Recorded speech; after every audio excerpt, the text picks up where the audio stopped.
Waalaikumsalam warahmatullahi wabarakatuh. Baik anak-anak, apa kabar semuanya? Alhamdulillah baik Pak. Baik, sebelum kita memulai pelajaran kita hari ini, Bapak terlebih dahulu mengecek kehadiran anak-anak semuanya. Apakah ada yang tidak hadir hari ini? Ada Pak. Siapa? Zikri Pak. Zikri kenapa? Sakit demam Pak. Sakit ya. Oke, baik. Kita mulai saja pelajaran kita hari ini tentang menghindari ghibah dan melaksanakan tabayun. Anak-anak sekalian, ada yang tahu apa itu ghibah? Tidak Pak. Ghibah itu ialah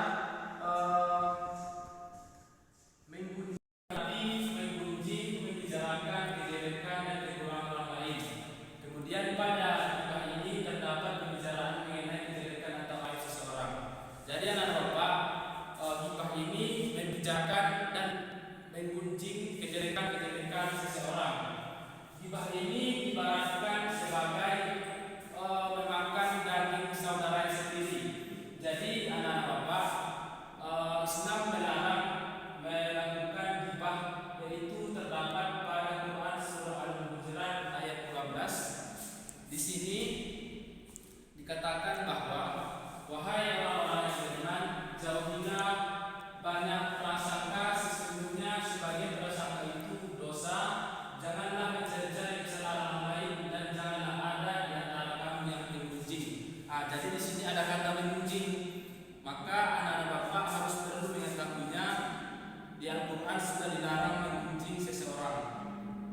Kemudian di sini ada inspirasi Islami untuk menghindari ghibah. Anak-anak bapak perlu ketahui di sini yang pertama, berkumpullah dengan orang-orang yang saleh. Jadi ketika anak-anak bapak berkumpul dengan orang-orang saleh, maka anak bapak kemungkinan bisa terhindar dari menggunjing, membicarakan kejelekan orang lain.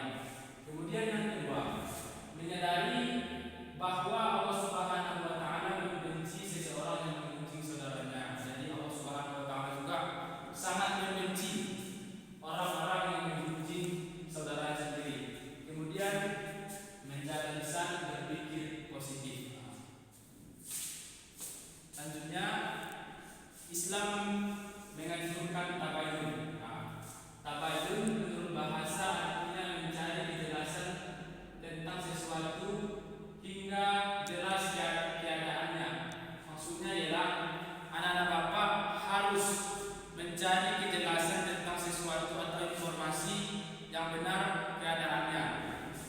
Adapun menurut istilah tabayun adalah proses yang dilakukan untuk meneliti dan menyeleksi berita dengan sikap tidak tergesa-gesa.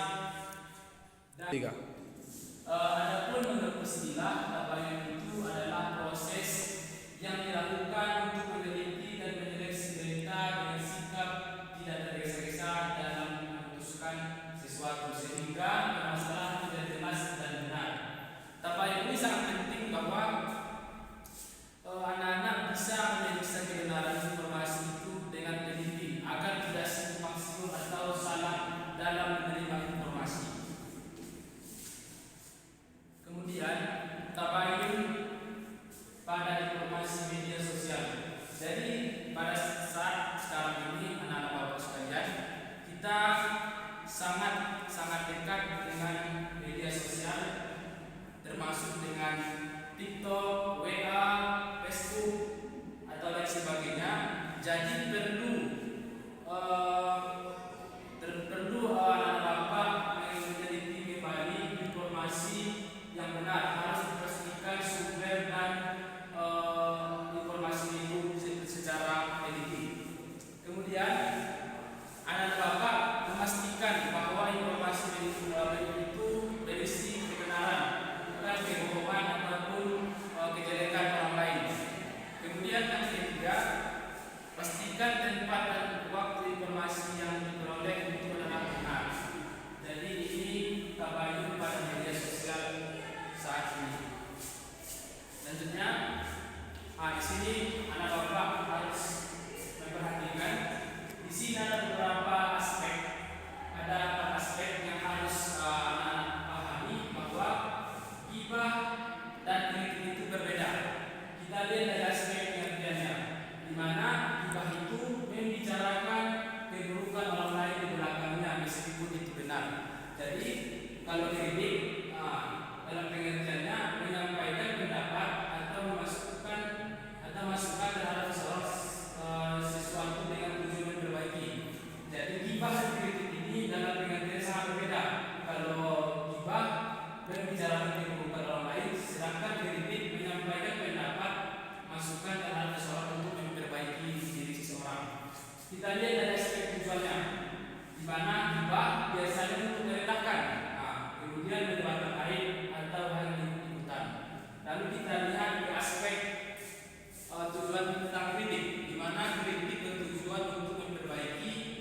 membangun dan mencari solusi.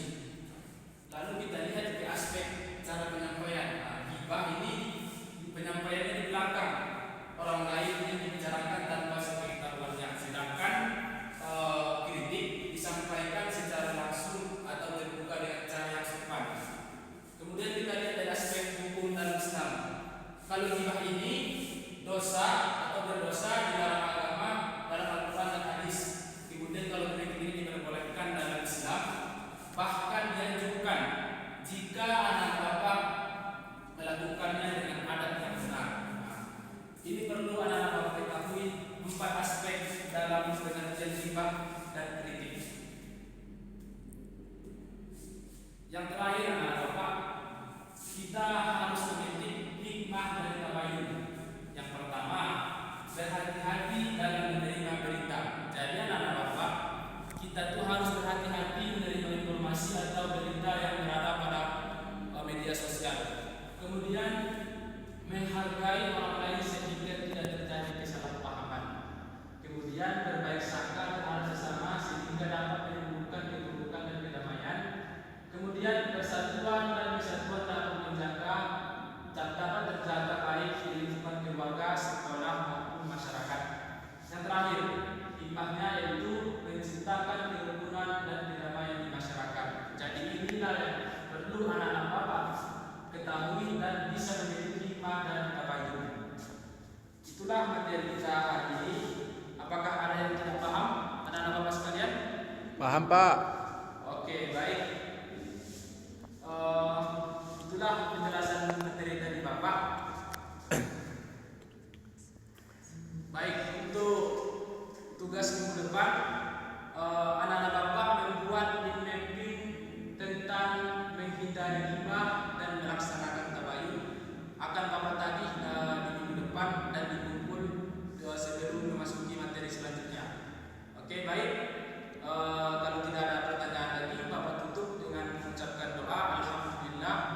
Wabillahi taufiq wal hidayah. Wassalamualaikum warahmatullahi wabarakatuh. Waalaikumsalam warahmatullahi wabarakatuh.